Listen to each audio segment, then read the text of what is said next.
Welcome, everyone. Thank you so much for coming out. Hi! On this rainy night, it is so nice to see all of you in this space with us. My name is Catherine Penkert, and I'm Director for Libraries here in St. Paul. And I have the great honor and privilege of introducing our event tonight.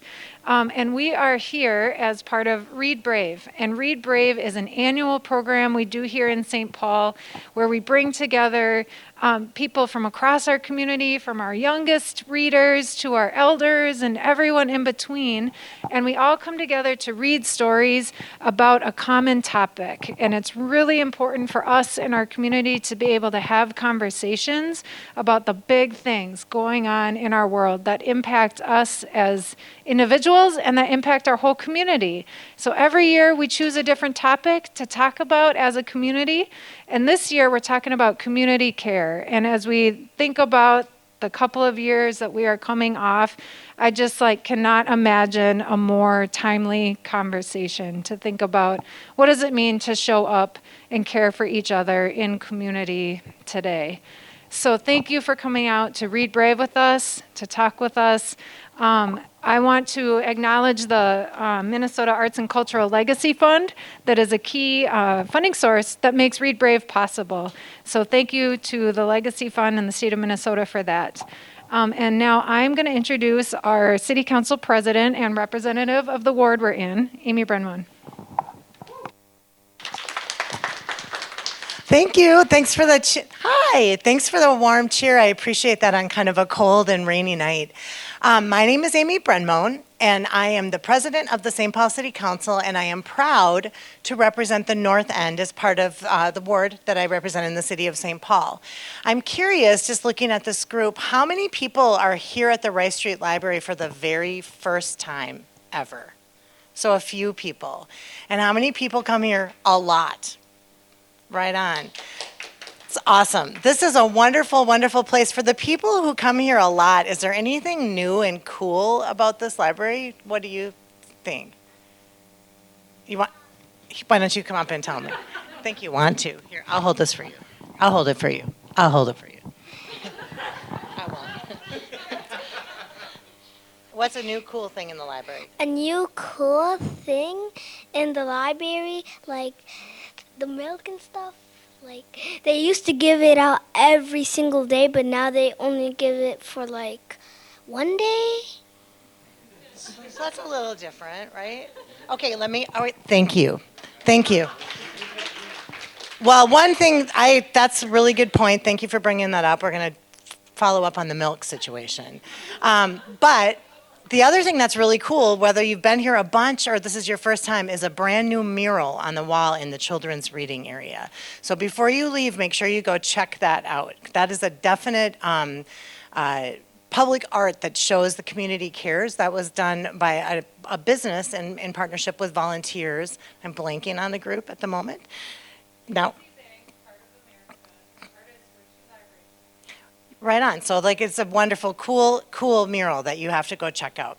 The other thing, this is a sneak preview, but in the North End, right next to the library, this fall we should be breaking ground on a brand new North End Community Center, which will be a recreation center for grown-ups and elders and young people that has a gymnasium and a workout place, but also a community kitchen.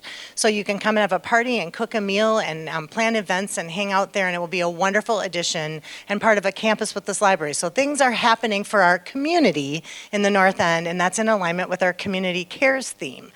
I'm excited because I get to introduce our Mayor, Melvin Carter, but also our author. And they're going to, I'm not sure if Ms. Penkert's going to come back and talk a little bit more about our format or if it's just going to roll. But I'm excited to share a little bit about our author today, who took care to get here in the funky weather and arrived early. And so I will point over towards Trung Le Nguyen, who is a Vietnamese American comic book artist and writer from Minnesota. He was born in a refugee camp somewhere in the Philippine province of Palawan. Trung's first graphic novel, The Magic Fish, was published in 2020 through Random House Graphic, an imprint of Penguin Random House. It won 2 Harvey Awards. Trung has also contributed to work for DC Comics, Oni Press, Boom Studios, and Image Comics. He currently lives in Minneapolis, Minnesota, which is cool. That's cool. It's cool. And raises 3 very spoiled hens. He is fond of fairy tales, kids' cartoons, and rom-coms of all stripes. Tonight's program will be live streamed on Facebook, so it's live right now, and it will be recorded for later viewing if you want to go back and see it again. We'll have time for questions at the end of the program, so please join us after the conversation for a book signing with Trung and with Mayor Melvin Carter. So I will turn things over to our mayor and to Trung for a conversation about our book. Thank you very much. Give it for Council President. Thank you. Thank you, Council President. It's always a pleasure to be in your space as well and in Ward 5. So thank you for hosting us in Ward 5, and thank you for your wonderful leadership as a city council member and as a member of our library board. We have fantastic libraries in St. Paul. Don't you agree? And let me tell you, I just want to tell you this. I would be remiss if I didn't say just out loud, we've always had fantastic libraries in St. Paul. And one of the things that we've seen, particularly over these last 2 years, is the way our librarians have just stood up to make sure that they are supporting our families and our children and our learning and our connectivity and our jobs and our ability to write resumes and find careers and do all of those things all at once. So as we get started, would you do me a big favor and just indulge me for a moment and give a big round of applause for all of our library staff in the room?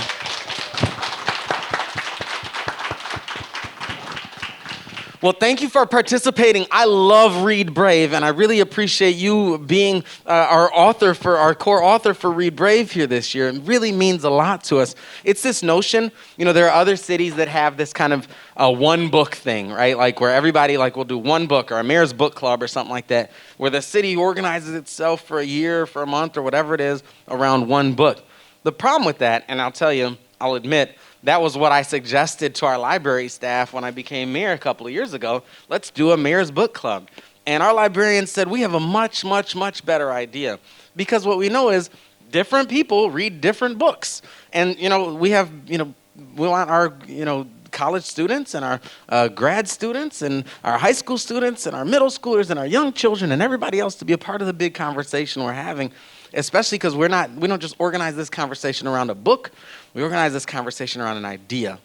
We've done mental health. We've done housing in the past. This year, our idea is community care, the way we care for one another, the way we engage one another. And it's too important an idea to just stick with one book, because that limits the number of people who can be in the conversation. So my tagline is, we want everybody from every preschool to every grad school in our city and everybody in between to be in the same conversation. So that means we need a lot of books. We need a young adult novel. We need a nonfiction book. We need children's books. We need picture books. We need story books. And our librarians do a great job every year of curating these books for us to engage in whatever our conversation is. This year it's about community cares, and I just appreciate you kind of stepping in at the center of this. Can you just tell me, on the front end, and my job, this is great, this is new for me, so I'm going to try it out. My job is to try to be as quiet as I can and let you talk and listen to you talk. Oh gosh, that makes me really nervous, so please ask me any questions you have along the way. Well, my first question is, what was it like? What was your experience when we first called you and said, we want you to be our Read Brave, we want to pick Magic Fish for our Read Brave book? Had you heard of Read Brave? What was your response? I had heard of Read Brave, actually. I have a couple of friends who are educators in the Twin Cities, and it was a program that I'd heard of on and off, but because I'm not a student and I'm not directly involved in the schools, it was something that I'd heard of in passing, but didn't really directly engage with, and also I'm a resident of Minneapolis, and so I don't get over here quite as often.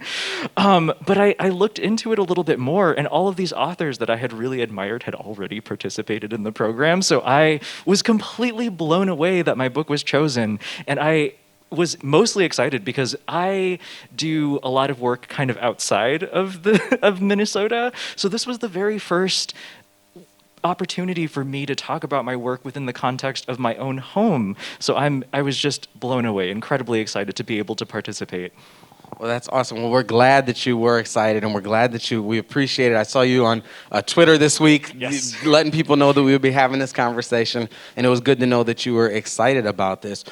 The Magic Fish takes on, well, I was going to say a challenging topic, but that's sort of an understatement. It takes on a number of challenging topics kind of at once.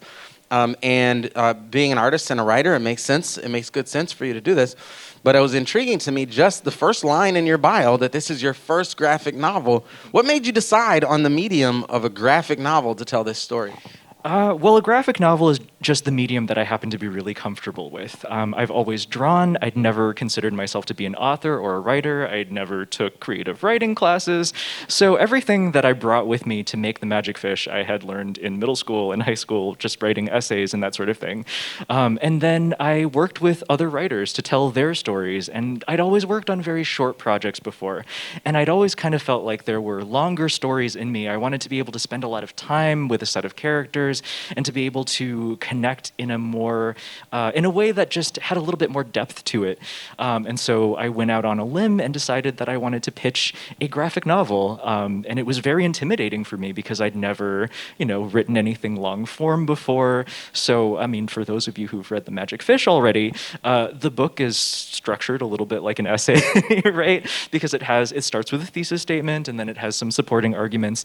And I wanted to reiterate that to young readers all of the time because I want them to understand that all of the things that they're learning in middle school and in high school, all of those kind of nitpicky details that your literature and English teachers will put you through in order to get you to format things the right way and to make your ideas clear and concise.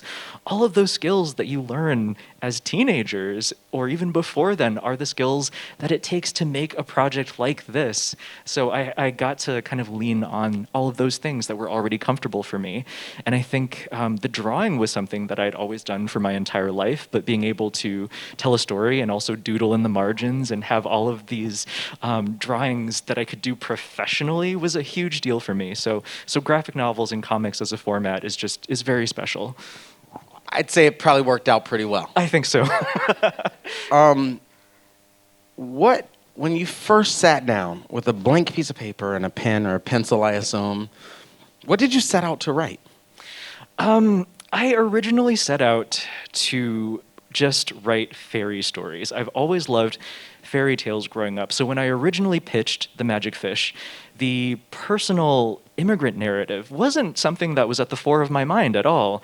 I got my first book deal and I was so excited and I wasn't sure if I was ever going to get this great opportunity again. So I literally just decided I'm going to use this as an excuse to tell all of my favorite fairy tales in my favorite format. And then by the time it made it to my editors, I had to really examine what these stories had in common and what are all the themes that tied them together that made me come back to them again and again. And for that, I had to reach kind of into my family life a little bit. I had to figure out the ways in which Cinderella stories and The Little Mermaid and all of these kind of disparate fairy stories really affected the way that I saw the world and related to other people and to how I negotiated my relationship with my parents.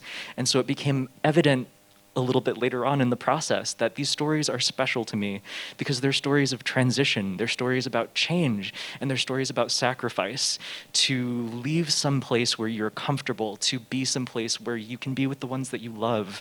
And that is something that I wanted to make sure tied all of those tales together. Well, it's surprising to me to hear that the immigration storyline was a surprise to you. Mm-hmm. I think of this story, and I mentioned to you that I have a 14-year-old son who read it, and he really loved it. And I know it for two reasons. One, because he devoured it pretty quickly, and two, because he spoke to me very little about it, which is how I know he must have loved it. But I say that to say, I grew up in what we call the West African tradition of the griot, right, or the storyteller. And in kind of African American tradition, right, that dates through the institution of American slavery, where it was illegal for African captives to learn to read or write, lessons, values, history, culture, language had to be passed on through stories and through fairy tales, through tales. And very similar to many of our refugee communities. And so it's not new to me, this notion of like using fairy tales to sort of pass lessons.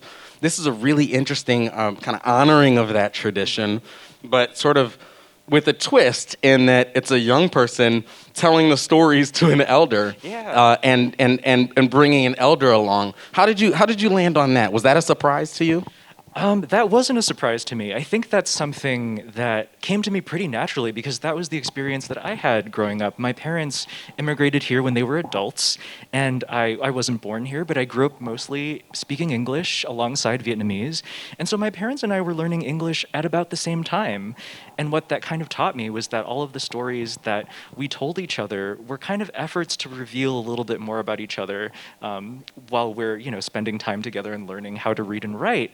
And so the notion that I would share my stories on a level playing field with my parents is something that, has always been kind of at the fore of my mind. And I think that's also why community care as a theme is so important to me, because the way that I've always envisioned community care in particular is that you find ways to meet people where they are, to kind of hold the door for them and provide access. And the magic fish as an exercise for me personally was kind of my opportunity to explore what life was like for my parents when they were first here. I know the story is mostly about a 13-year-old boy, but the deuteragonist is his mother, and I spent a lot of time talking with my parents and sussing out what it was like to be young parents growing up in an entirely new environment and figuring out how to survive and then how to thrive later on.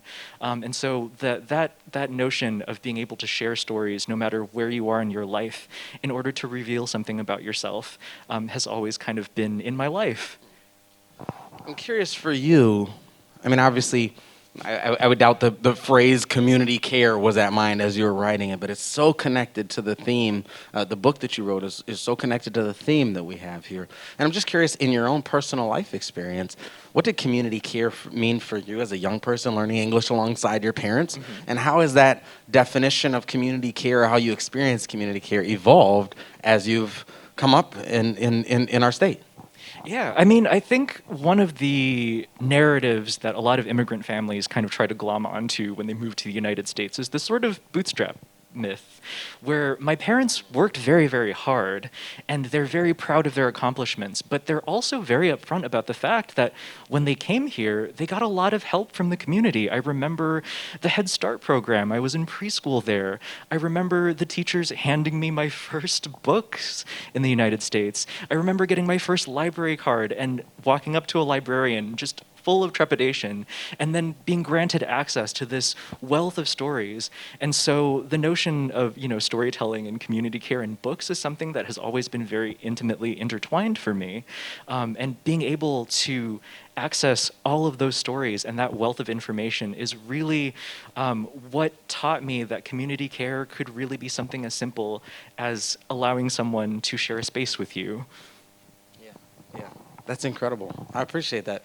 It's intriguing. As you share space, did you grow up, and you said, when I asked you about kind of the immigrant kind of storyline of the young person being the one telling the stories to the older person, and you said that's kind of how you grew up. Did you grow up reading stories in the same way as we read about in The Magic Fish? Can you tell us more about how your own personal experiences inform the story that you wrote, and if there's a particular part of the book or a particular chapter or a particular kind of experience that is particularly personal to you as you kind of wrote it?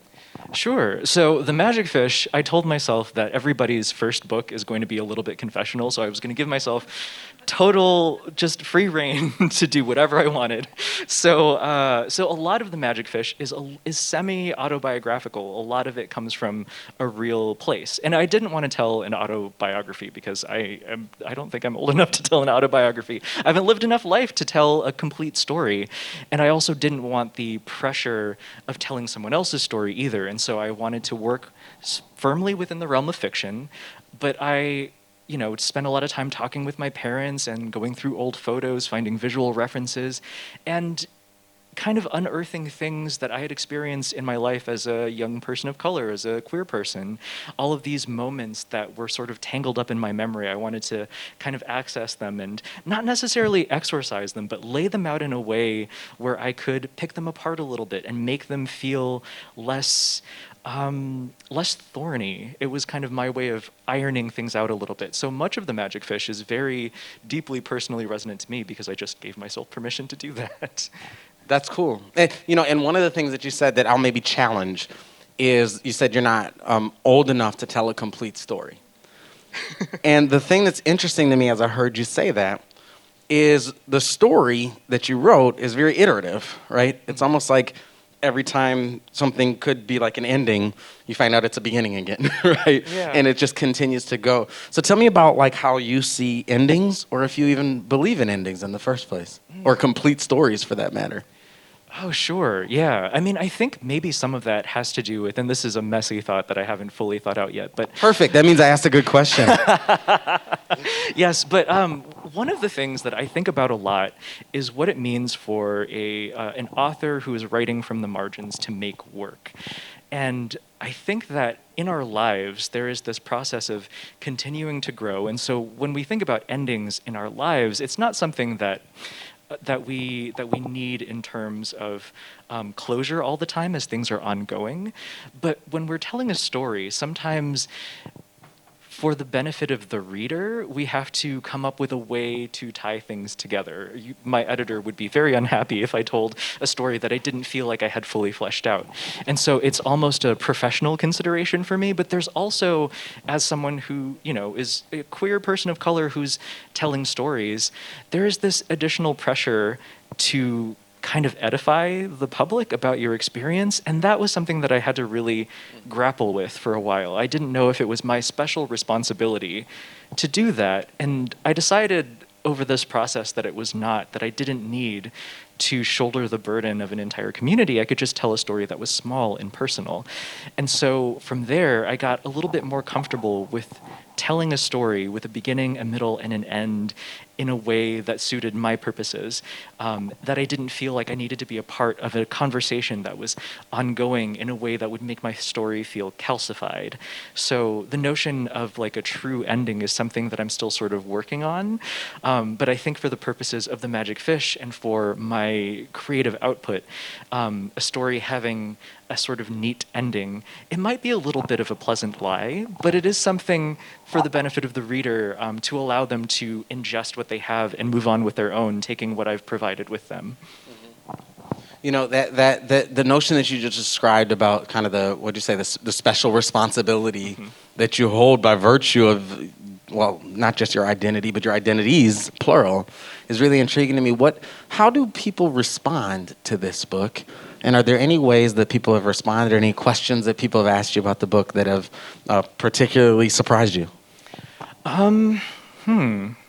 That is an interesting question. I don't know that I have any expectations for how people will respond to my book. I'm someone who's very much of the mind that, a reader's experience of a book is their own personal experience that has nothing to do with, me necessarily.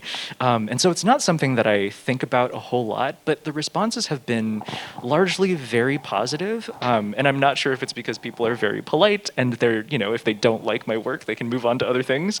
Or if people, are truly just very heartened by it. But I think a lot of the responses that I've gotten that felt very special to me kind of came from that linguistic space where people talk about, growing up in households where you speak more than one language and you have to reach into two different shallow buckets in order to be able to communicate effectively as a whole. And so there's this, it's very special to me when people talk about, bringing their parents along or trying to bridge linguistic gaps and cultural gaps. That always gets me. One of the, as we talk about, there we go. As we talk about like bridging gaps, you tell a story from many perspectives. And that was one of the things that I know latched onto, that a lot of the students who read your book latched onto through our schools. And you mentioned already asking your parents what it was like being young parents, raising you. Who else did you reach out to? Is there anybody else that you like reached out to and just had to listen to and gain perspective from in order to be able to write this book? Yeah, I mean, I reached out to librarians because I needed more sources for research and for visual references. The thing about comic books that is really special to me is that it accesses our visual vocabulary. So everyone has an experience of going through the world and taking in images. And so we all have developed this sense for iconography that we have a lot of trouble articulating just in prose. And so finding resources for visual references is particularly difficult because you have to know the right keywords to use, and librarians are really great for figuring out the right keywords to give you access to information that you didn't even know that you needed. So working with librarians and asking them all of the questions that my parents couldn't quite fully describe to me was a really important part of the process of making this book. Have your parents read the book? What was their response? They have. They read it probably about a year and a half after it came out, and they came over here when they were very young, and they grew up in the aftermath of the Vietnam War, and so they've never really read for pleasure. So they're not reading people. I was astonished that they read it at all, but they gave me a very, very warm response to it. The book was dedicated to them, and my mom likes to joke that her favorite page is the dedication that just says "for my parents." But they read it, and they asked me questions about the themes and my experiences growing up. It made them curious about what my childhood was like as well. So their response was very, very warm. I couldn't have asked for a better response from them.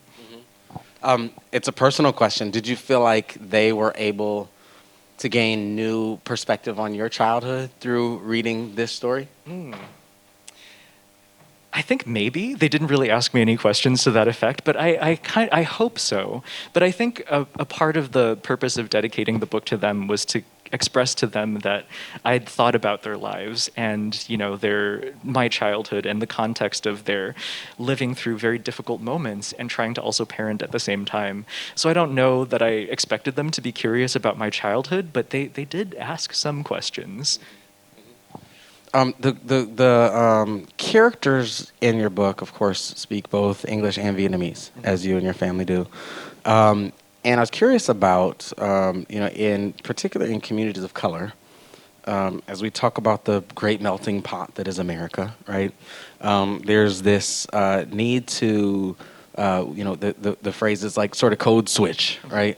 And speak multiple languages and speak multiple cultures and things like that in a way that both challenges young people from every generation, but that also kind of creates circles, right? That creates nodes of community care. How do you see community care through a language lens, and how does both kind of being multilingual, but also having to become multilingual, right? Having to learn English in Minnesota, how does that impact your perspective of like what it means to care for one another in community?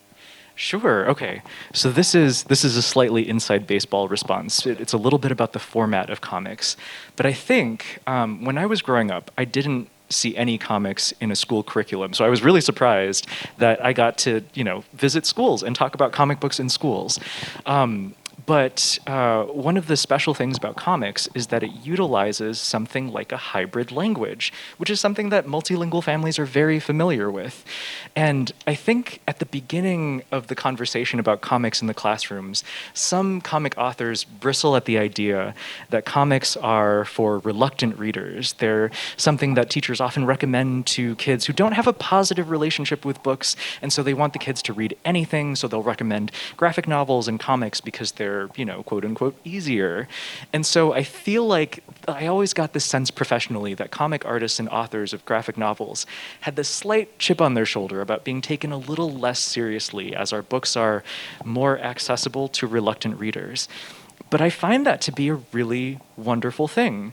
In multilingual families, while we're growing up, we reach into multiple buckets of languages in order to communicate with each other. And that hybrid language is something that's special to that little node, to that space.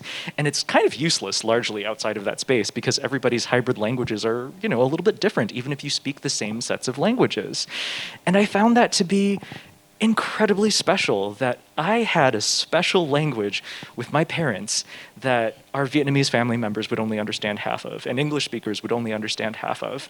And our experience together was complete and whole, and we could talk to each other that way, and that was a valid experience. And comics are much the same way. We utilized a hybrid language at home because I wanted to bring my parents along on my journey to communicate what my life was like, and I could understand enough of theirs to be able to access theirs as well. And comic books are like that. It's a hybrid language that allows this freedom for readers who may not have the most positive experience with books to be able to access stories and to develop habits of reading that could be really positive. So community care in that way is meeting someone where they are and just unabashedly bringing them along with you, because there's no shame in being wherever you are on your journey.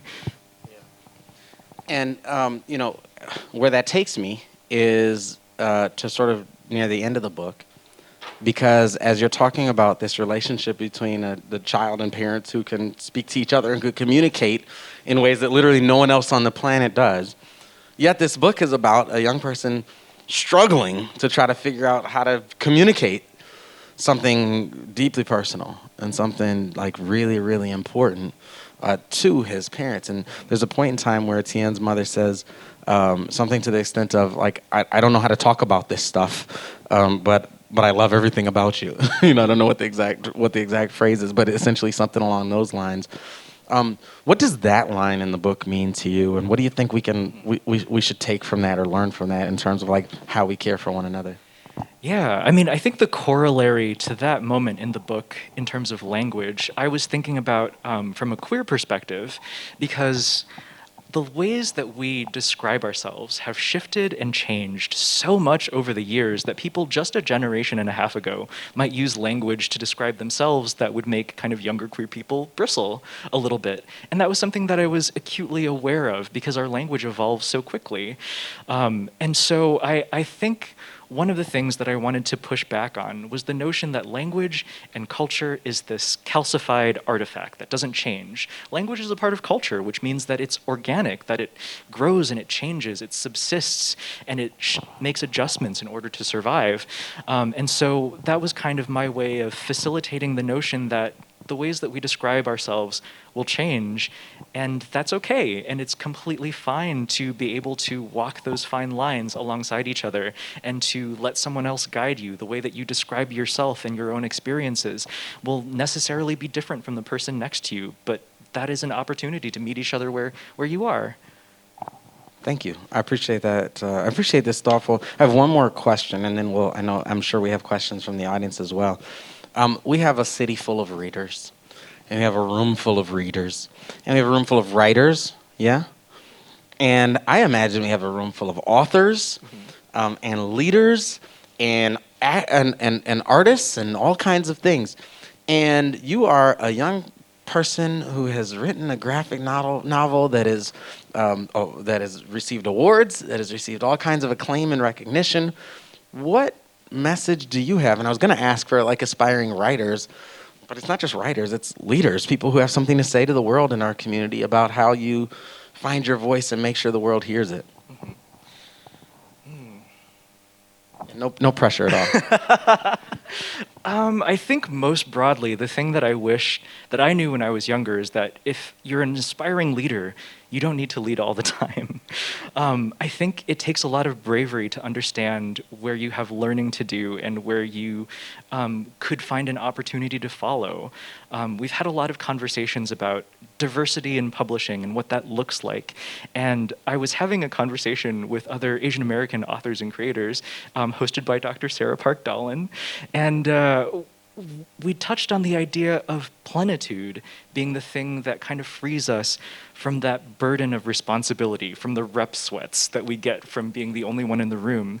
And I loved that. I loved that so long as we could kind of institutionally and systemically open the door to more voices, we would be able to relieve ourselves of the pressure of representing all of us. We could just be ourselves and tell our own kind of personal stories without this additional responsibility to edify the public about our experiences. We can be messy and we can be creative and sincere in ways that are much more freeing than if we were to have all of this pressure to get things exactly right. And so the same thing kind of applies within the context of leadership too. You don't have to take on the burden of leading the charge every time something new happens. You can follow, you can support, because if we shoulder the burden together, none of us will burn out quite so quickly. We will have energy to thrive and not just survive under those circumstances. That's amazing. I said that was my last question, but I have one more, just because of what you just said.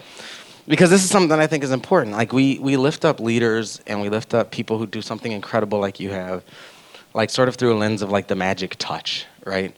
As though like a good leader is someone who like everything they touches turns to gold.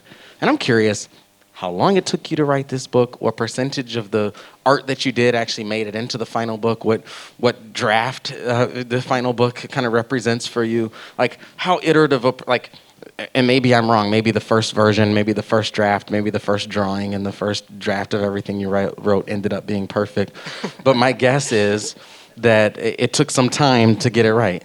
Yeah, no, I mean, The Magic Fish being the very first project that I've ever written by myself meant that I needed to do a lot of learning. And I think that was what made that process so comfortable for me. So the first draft of The Magic Fish didn't include really a family story at all. And then when the family story came about, I wanted to be more intentional about how I incorporated the dialogue. And then I had to do more learning about how to research something for which there's a dearth of information.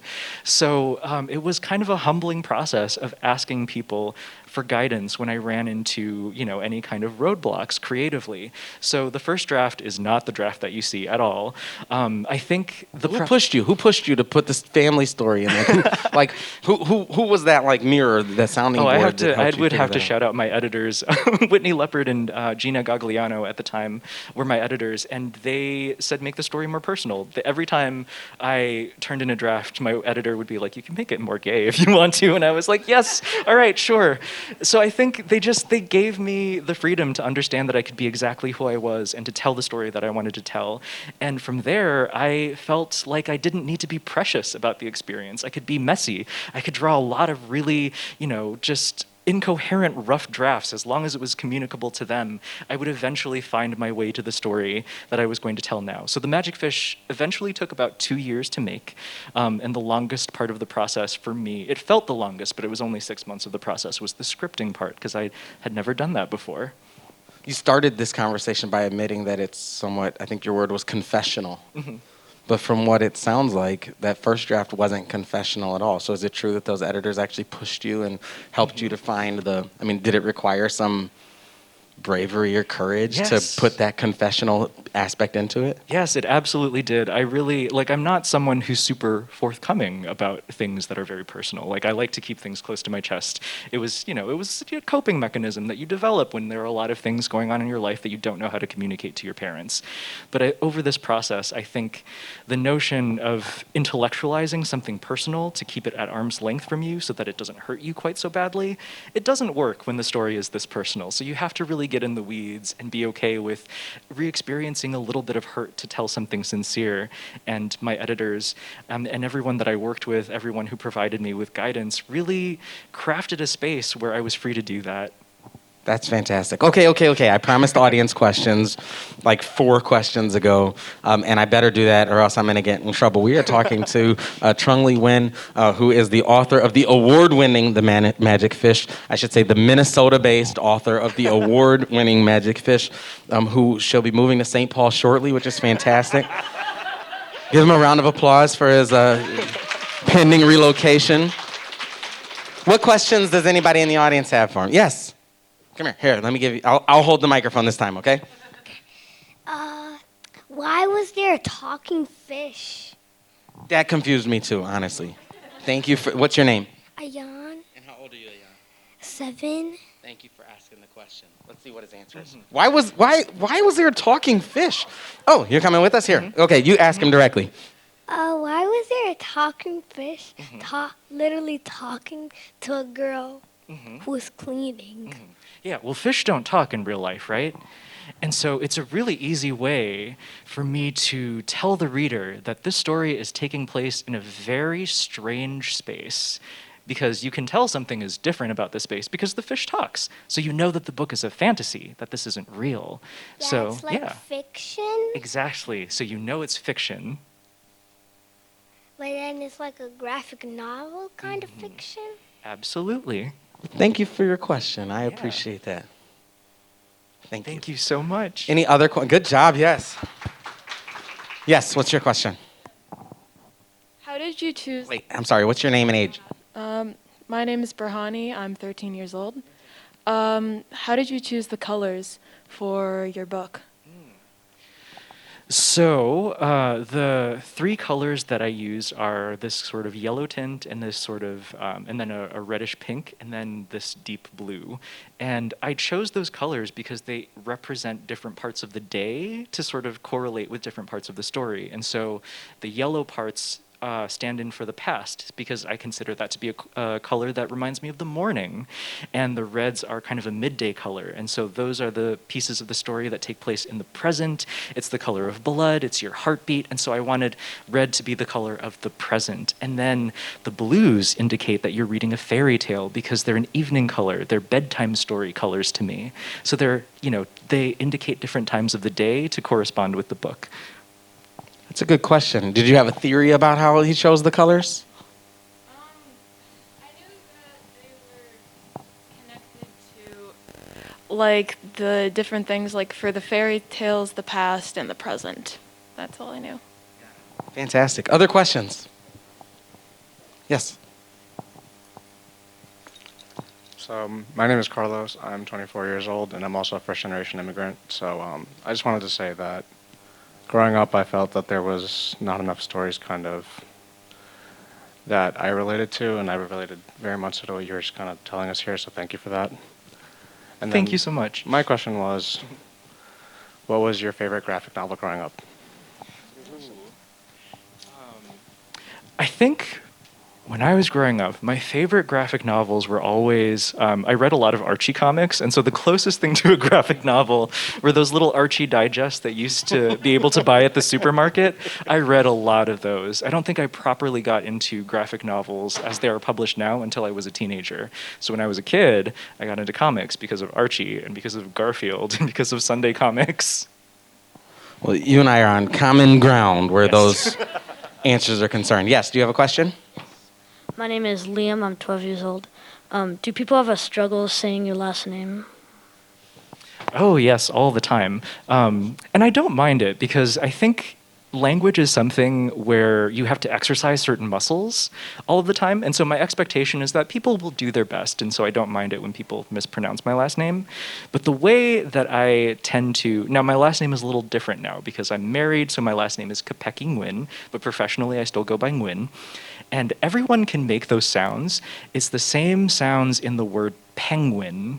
And so I explain the way to pronounce my last name like, oh, so you say the word penguin, you say it slowly, and then eventually you just lop off the PE part, and then it's just Nguyen. And so that difficult first consonant is a sound that we can all make. It's just we're not used to making it at the beginning of a word. But yes, people mispronounce my last name all the time, and it's fine. It's an interesting question, though, especially in a city like St. Paul, in a community like children in our public schools speak over 100 different languages at home. And one of the most important things I find is what you just said, people trying their best, right? Like, and being willing to make the effort to know just how to pronounce each other's names and just how to tell each other's names. And I know writers who think about even how they name characters in their books to try to think about, everybody being able to pronounce the name or things like that. Did you have any questions or thoughts about even how you name your characters in your books to the point of the question?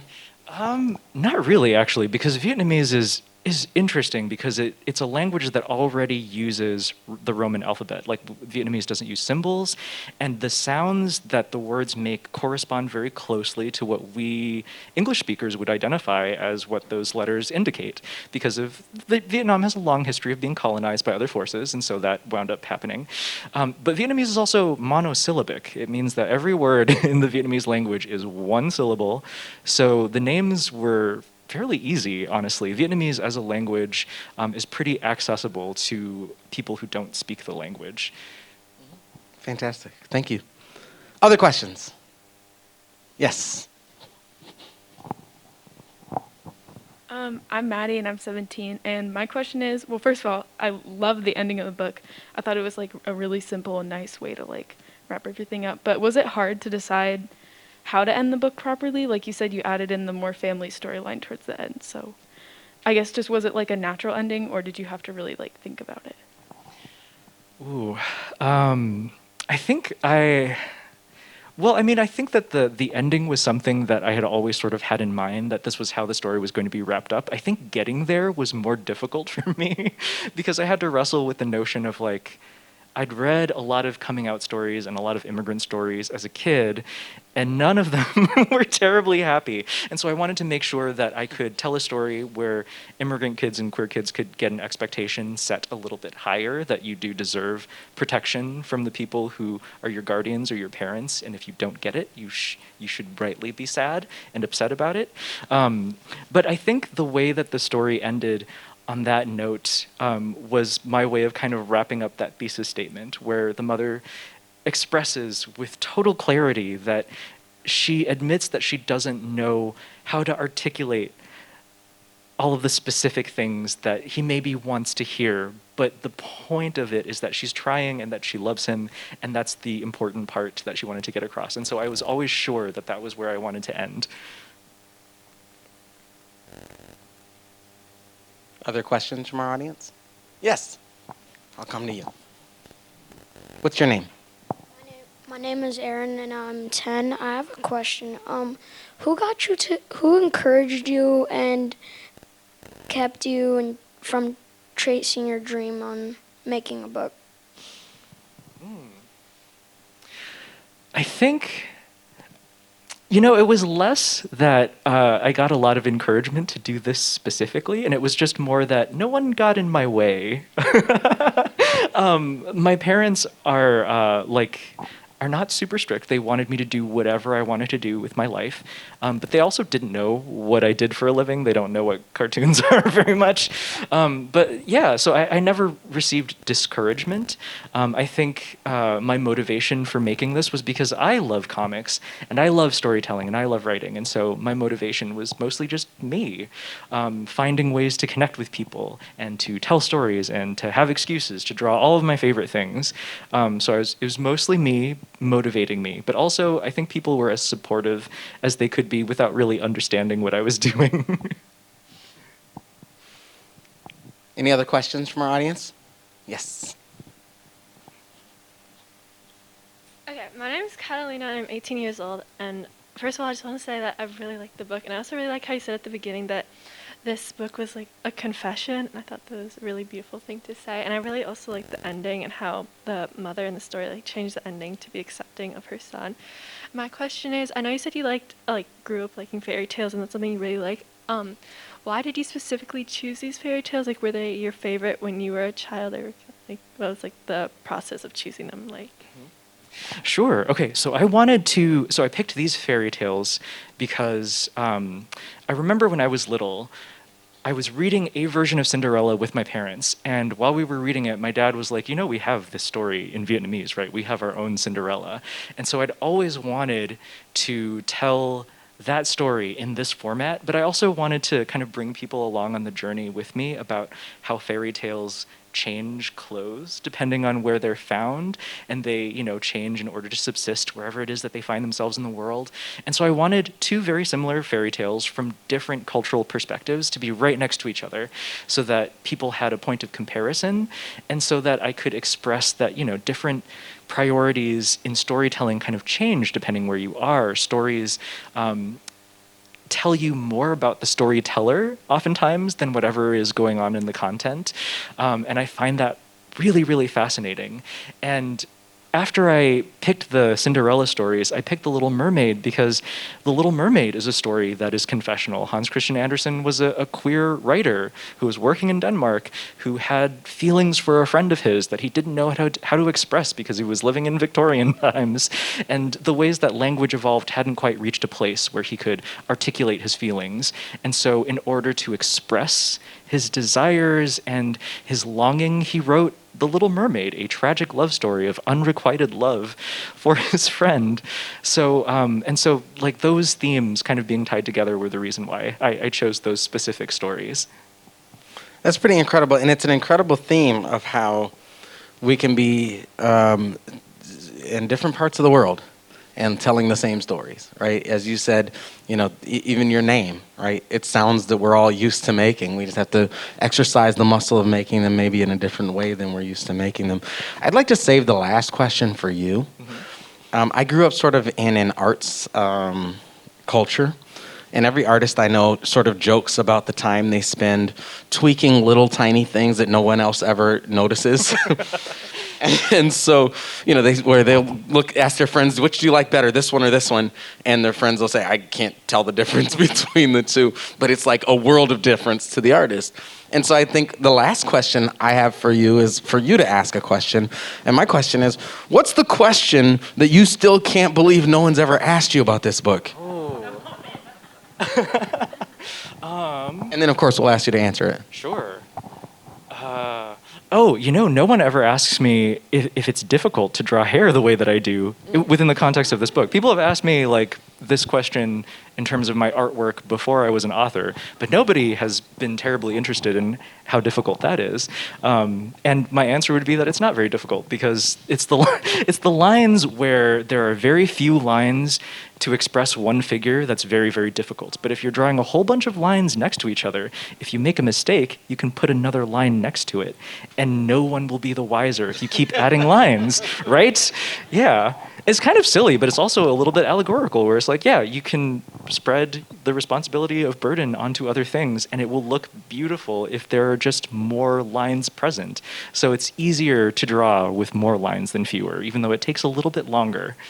What an allegory of community care, though. I mean, what an allegory of community care, right? When we're by ourselves, right, our imperfections show in ways that, if we can be in community, we can be insulated from. I mean, that's an incredible allegory of community care, and an incredible landing place for this conversation. Thank you so much for giving us this work, for giving our young people this work, for giving us your time and your energy, and for taking the time to do this with us today. Please join me in giving a big round of applause to Trung Le Nguyen for writing this book for us. Thank you so much for having me. When can we expect your next book? 2025 is the announcement that just came out recently. So I'm working on my second book. Fantastic. Yes.